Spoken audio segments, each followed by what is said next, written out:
Israel လူမျိုးကကျမ်းစာမှာဆွေစဉ်မျိုးဆက်ကိုနှစ်ပေါင်းထောင်နဲ့ချီပြီးတော့ generation အားလုံးရှိတယ်။ရှိတဲ့အတွက်ကြောင့်ယေရှုခရစ်တော်ကဘယ်မျိုးရိုးကားနဲ့ဆင်းသက်လာလဲဆိုတာကိုကျမ်းစာမှာအတိအကျဖော်ပြထားတာ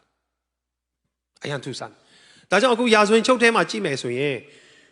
ဆွေတော်မျိုးတော်နာမည်စင်းတွေလာတယ်။အဲ့ဒီနာမည်စင်း30မြောက်တဲ့အထိဘာမှမထူကြအောင်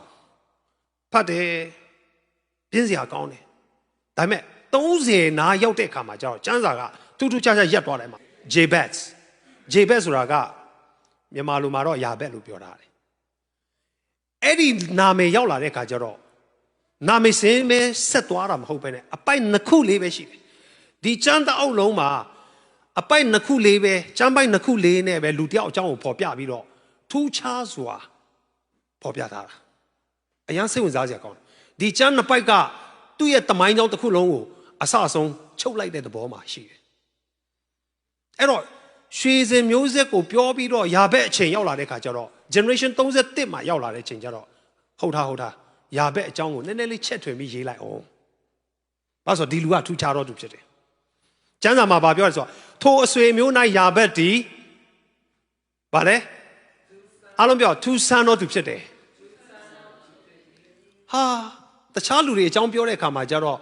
သူကဘသူသူ့ရဲ့သားကဘသူနောက်တော့သူကဘသူသူ့ရဲ့သားကဘသူပဲတော့အခုကယာဘက်အလက်ရောက်လာတဲ့အခါကျတော့ထူးဆန်းတော့သူဖြစ်တယ်ထူးဆန်းတယ်ဆိုတာကဒါမြန်မာလိုပါတာပြန်လာတာတကယ်တော့ဒါကဘာလဲဆိုတော့ honorable လို့ပြောတယ်ကျမ်းစာမှာ Jabez was honorable ဆိုတာက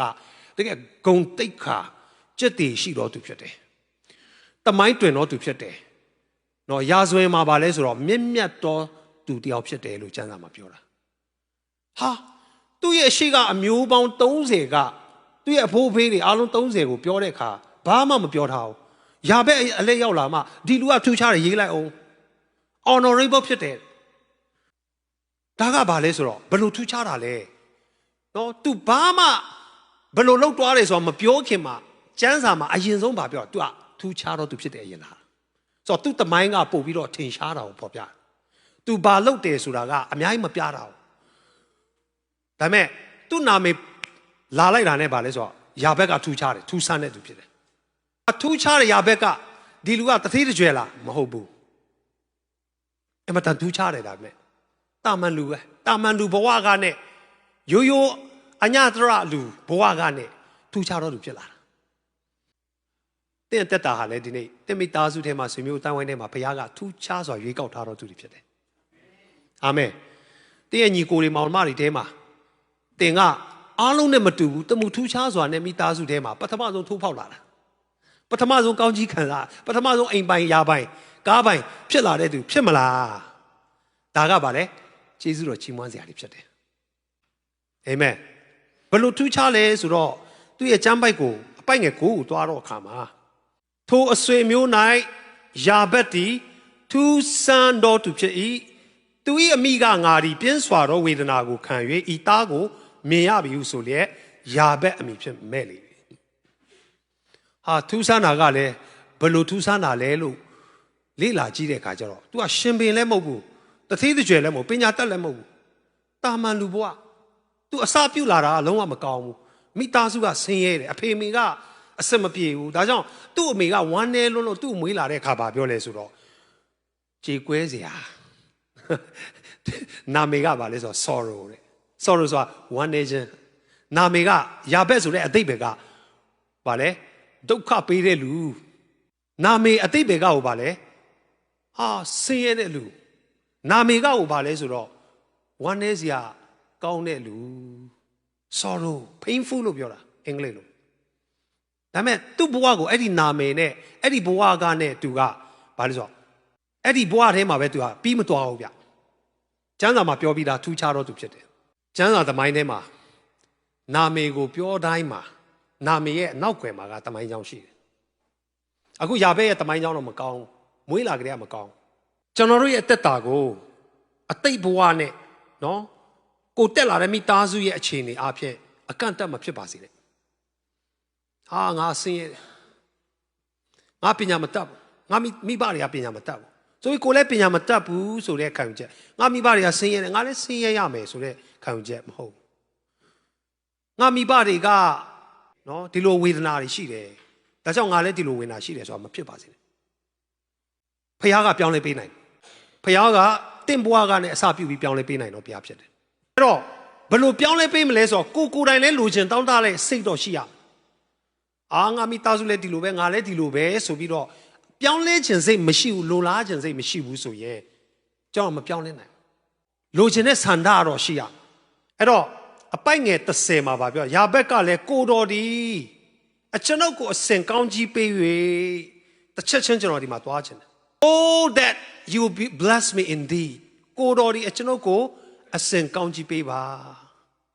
Oh ဆိုတာကဗမာစကားမှာမပါလာတော့အင်္ဂလိပ်မှာတော့ Oh နဲ့စတယ်သူဆုတောင်းတဲ့အခါမှာရိုးမတောင်းပါလေ Oh ကိုတော်ဆိုတော့တကယ်ကိုနဲ့ရှိုင်းစွာနဲ့သူတောင်းတဲ့သဘောရှိတယ် Oh ကိုတော်ကောင်းကြီးပေးပါအိုးကိုတော့ပြောင်းလဲစေပါအဲ့လိုအိုးပါတာကတော့ဒါမြန်မာမှာတော့မပါလာဘူးပေါ့နော်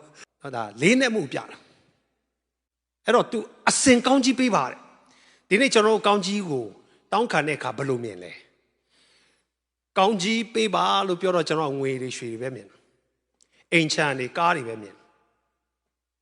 ယာဘက်ကရွှေငွေကိုတောင်းတာမဟုတ်ဘူးကောင်းကြီးပေးပါပြောတဲ့အခါမှာသူကောင်းကြီးရပါလဲဆိုတော့အသက်တာထဲမှာဝမ်းနေစွာနဲ့ကြီးထွားလာရတဲ့အတွက်သူတပားအတွက်ကောင်းကြီးဖြစ်နိုင်တဲ့ဘဝကိုဖြစ်စေပါဝမ်းနေခြင်းတွေကိုယူဆောင်ပေးပါကိုတော့ခက်ခဲမှုတွေကိုဘုရားဖယ်ရှားပေးပါအဲ့ဒါကိုတောင်းတာကောင်းကြီးမဖြစ်တဲ့ဘဝကနဲ့ကောင်းကြီးဖြစ်စေတဲ့မင်္ဂလာရှိတဲ့အသက်တာကိုသူတောင်းတာဖြစ်တယ်ကောင်းကြီးတာမကောက်ဘူးအဲ့ဒါကပါလဲဆိုတော့မင်္ဂလာဖြစ်တယ်ဒါကြောင့်ကျမ်းစာမှာကျွန်တော်ဒီခရိယန်တွေဆုတောင်းတဲ့အခါမှာအမြဲတမ်းကောင်းကြီးနဲ့ပါတွဲပါလာဆိုကောင်းကြီးမင်္ဂလာလို့ပြောတယ်။ကျွတ်တော့ကောင်းကြီးဆိုတာဒီနော်ငွေကြေးချမ်းသာမှုတွေရှိတယ်ဒါပေမဲ့မင်္ဂလာမရှိဘူး။မင်္ဂလာဖြစ်ဖို့ကြတော့ဖခင်ရဲ့ကောင်းကြီးထဲမှာဖခင်ကိုတိကျွမ်းခြင်းနဲ့နှိမ့်ချခြင်းနဲ့အသက်တာပြောင်းလဲခြင်းနဲ့တွားမှသာလေမင်္ဂလာဖြစ်တာဖြစ်တယ်။အခုယာဘက်ကဒုက္ခပေးတော့သူဆင်းရဲတော့သူနှုံချတော့သူတဲ့ဝမ်းနဲ့ကြေကွဲတော့သူဖြစ်တယ်။ဒါပေမဲ့ तू အဲ့ဒီဘဝကိုမနေချင်ဘူး။ကိုတော့ကျွန်တော်အသက်တာကိုပြောင်းလဲပေးပါသူတစ်ပါးအတွက်မင်္ဂလာဖြစ်ခြင်းတယ်သူတစ်ပါးအတွက်နော်တိဆောက်စရာတွေဖြစ်စေခြင်းတယ်ဒါကြောင့်သူဆုတောင်းတာကိုတော့ကျွန်တော်ကိုအစင်ကောင်းကြီးပေးပါအဲ့တော့ဒုတိယတစ်ခုကဘာလဲဆိုတော့အပိုက်ငယ်30ထဲမှာပဲယာဘက်ကလည်းကိုတော်ဒီကျွန်တော်ကိုအစင်ကောင်းကြီးပေး၍ပြီးတဲ့နောက်မှာသူဘာပြောလဲဆိုတော့အကျွန်ုပ်နေရာကိုကျယ်ဝန်းစေတော်မူပါကျွန်ုပ်နေရာကိုကျယ်ဝန်းစေပါလို့သူတောင်းတဲ့အခါမှာကိုတော်အိမ်ကျယ်ကျယ်ပေးပါကားကြီးကြီးပေးပါပြောတာမဟုတ်ကျွန်တော်နေရာကိုကျေဝန်းစေပါဆိုရင်တော့အဲ့ဒီဘက်ပိုင်းကိုပဲမြင်လာနိုင်တယ်။ဒါကြောင့်မို့ဒီမှာရှင်းပြမယ့်အချက်ကယာဘက်ကဆင်းရဲခက်ခဲတော့သူဖြစ်တယ်။ဒါပေမဲ့ तू ကျွန်တော်နေရာကိုကျေဝန်းစေပါဆိုတာသူ့ကိုလူတိုင်းကမထီမဲ့မပြုတာ။ဒီလူကဆင်းရဲတဲ့သူဒုက္ခပေးတဲ့သူရွာထဲမှာပြဿနာဘယ်သူမှ तू မပေါင်းချင်ဘူး။အဲ့ဒီဘဝကနဲ့ तू ဘာပြောလဲဆိုတော့ကိုတော့ကျွန်တော်နေရာကိုကျေဝန်းစေပါဆိုတာစစ်ဆန်ရေးတွေအများကြီးကောင်းမွန်တဲ့နော်တကယ်ချင်းမိတ်ဆွေတွေရှိဖို့ကျွန်တော်အားဖြင့်မိသားစုတိုင်းဝိုင်းမှာအဆင်ပြေနိုင်ဖို့နေရာကျယ်ဝန်းတယ်ဆိုတာကိုယ့်ရဲ့လွှမ်းမိုးမှုနေရာပြောတာ enlarge influence ကိုယ့်ရဲ့လွှမ်းမိုးမှုနေရာကျယ်ဝန်းစေဖို့အတွက်ဆုတောင်းတာနောက်တစ်ခုကဘာလဲ enlarge responsibility လုပ်ငန်းထဲမှာဖြစ်ဖြစ်နော်မိသားစုမှာဖြစ်ဖြစ်အသင်းတော်မှာဖြစ်တာဝန်ကိုကျေပွန်စွာနဲ့လုပ်ကိုင်နိုင်ဖို့ enlarge my territory ပြောတာကျွန်တော်ရဲ့လွှမ်းမိုးမှုကြီးထွားနိုင်မှုကျွန်တော်ရဲ့တာဝန်ယူတတ်မှုလုပ်ငန်းတာဝန်တွေပဲမှာကြီးထွားစေဖို့ enlarge opportunity ဆိုအခွင့်အရေးဒါပေမဲ့ ministry ထဲမှာအခွင့်အရေးကိုတော်ရဲ့အမှုတော်ဆောင်ခြင်းထဲမှာအခုထက်တာ၍ကျေပြန့်စွာကျွန်တော်လှုပ်ဆောင်နိုင်ဖို့ကိုတော်ကောင်းကြီးပေးပါဒါကကျွန်တော်ရဲ့နေရာကိုကျေဝန်းစေတာဗျာကျွန်တော်တို့တောင်းတဲ့အခါမှာအတိကပါတောင်းဖြစ်လဲဆိုတော့ကောင်းကြီးမင်္ဂလာကိုတောင်းဖြစ်တယ်ကျွန်တော်ကောင်းကြီးပေးပါနော်စီးပွားရေးအောင်မြင်စေပါကျွန်တော်ဘဏ်အကောင့်တွေနော်တိုးပွားပြီးတော့ငွေကြေးတွေအဆင်ပြေစေပါကားကြီးကြီးအိမ်ကြီးကြီးပဲတောင်းတာကျွန်တော်တို့အားဖြင့်ပိုးပြီးတော့မှနော်သူတစ်ပါးအတွက်ကောင်းကြီးဖြစ်ဖို့ကျွန်တော်တို့အားဖြင့်ပို့ပြီးတော့တောင်းယူတတ်တော်သူတယောက်ဖြစ်ဖို့သူတစ်ပါးအတွက် relation မှာဆက်ဆံရေးတွေမှာပို့ပြီးကျေပြန့်မှုကျွန်တော်ဆုတောင်းရမယ်ဝိညာဉ်ရေးမှာတာ၍ကျေပြန့်စွာအစေခံနိုင်မှုဆုတောင်းရမယ်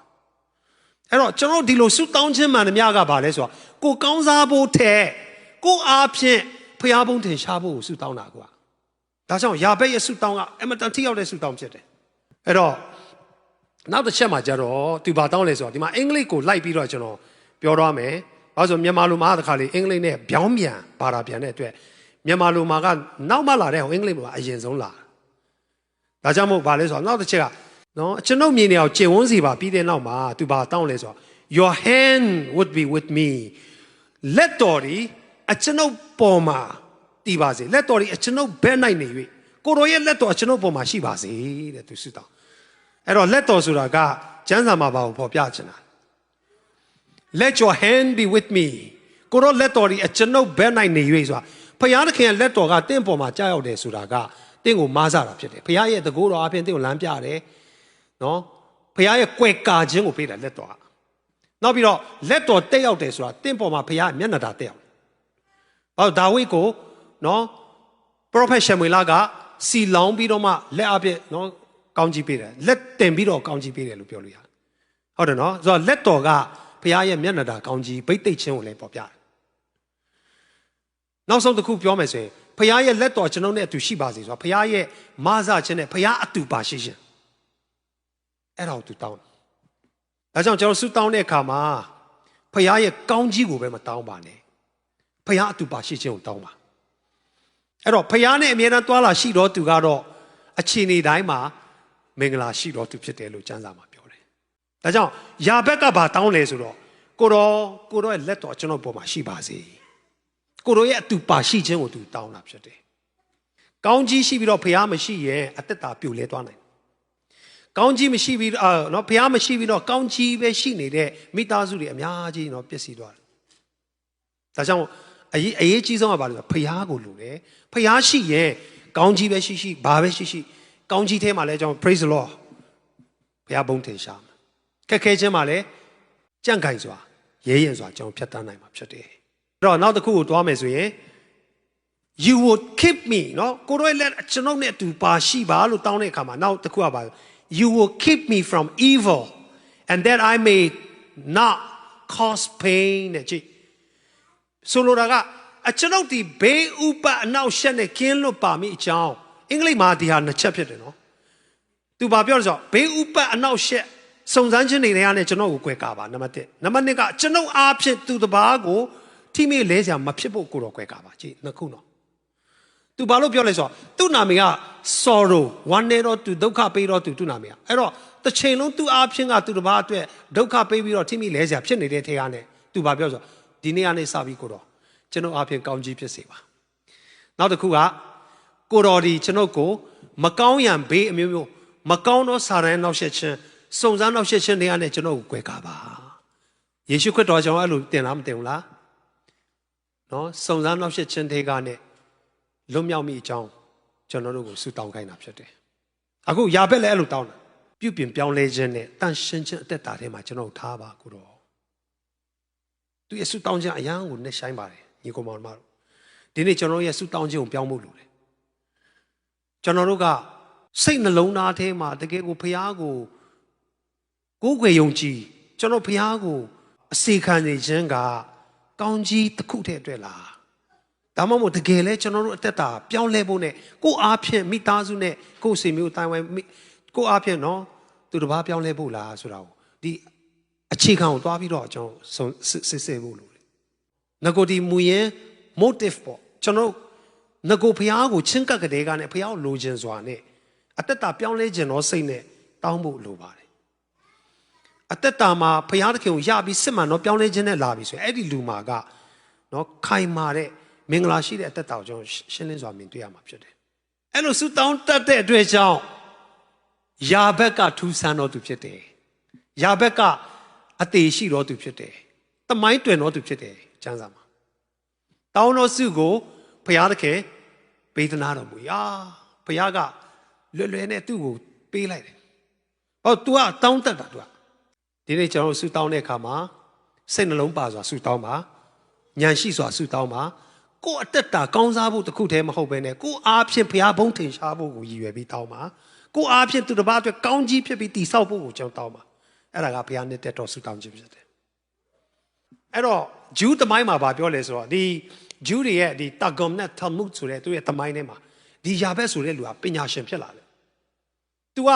မြို့မျက်နှာဖုံးဖြစ်လာတယ်သူတစ်ပါးကိုကူညီမဆတဲ့အကြံပေးဖြစ်လာတယ်အမတမဂုံတေတိတ်ခါရှိတဲ့ နော်ဒီမြို့စားဖြစ်လာတယ်သူကမြို့စားဖြစ်လာဆိုသူ့ကိုအမတန်မှလူတွေကလေးစားကြည်ညိုလွန်းလို့ဒီမြို့တို့နေတဲ့မြို့တော်မှာယာဘက်မြို့လို့မဲ့လိုက်တာသူကဟာဖရာသခင်ကအဲ့လောက်ထိကောင်းမြတ်တဲ့ဖရာဖြစ်တယ်အညာတရဘာမှမဟုတ်တဲ့အတိုင်းဝိုင်းကလာပြီမဲ့နောက်ဆုံးတော့ဖရာရဲ့ချီးမြှောက်ခြင်းကိုခံရသူမြို့တော်မှာနာမည်တွင်တယ်ဆိုတာကိုကျမ်းစာမှာအဲ့လိုတက်တည်ပြထားတယ်နော်ဒါကြောင့်ဒီနေ့ယာဘက်ရဲ့ဆုတောင်းကိုတတိယပါယာဘက်သူဆန်းတော်သူဖြစ်တယ်ဘုရားသခင်ကိုဆုတောင်းတတ်တယ်တောင်းတော်ဆုကိုရတော်သူဖြစ်တယ်ဘာလို့လဲဆိုတော့သူတောင်းတာ၄ချက်ရှိတယ်ကျွန်ုပ်ကိုအစဉ်ကောင်းချီးပေးပါကျွန်ုပ်နေရာကိုခြေဝန်းစီပါလက်တော်ဒီကျွန်ုပ်ပဲ့နိုင်နေ၍ဘေးဥပတ်အနောက်ရှက်နဲ့ခင်းလွတ်စီပါသူဆုတောင်းခြင်းမှမြမှာကသူ့အတွက်မပါဘူးတကယ်ဆိုရင်သူ့အတွက်မပါဘူးလို့ဘာလို့ပြောလဲဆိုတော့အားလုံးထဲမှာတစ်ချက်ချင်းခုနကကျွန်တော်ကြည့်တဲ့အခါဖျားကိုစန်တာဖြစ်ပြီးတော့ဖျားဘုံထင်ရှားစေဖို့အတွက်သူအဓိကတောင်းဒါကြောင့်မို့မင်္ဂလာရှိတော်သူထူဆန်းတော်သူဖြစ်တယ်ဒီနေ့ယာဘက်ကဲ့သို့တော့ဆုတောင်းတတ်တော်သူများဖြစ်ကြပါစေအဲ့လိုဆုတောင်းခြင်းအပြင်တင့်ဘွားဟာတင်မိသားစုအတိုင်းဝိုင်းထဲမှာပထမဆုံးထူးခြားစွာပြောင်းလဲတော်သူဖြစ်ပါစေလို့နှုတ်ကပတ်တော်နဲ့နည်းငယ်ခွန်အားပေးပါတယ်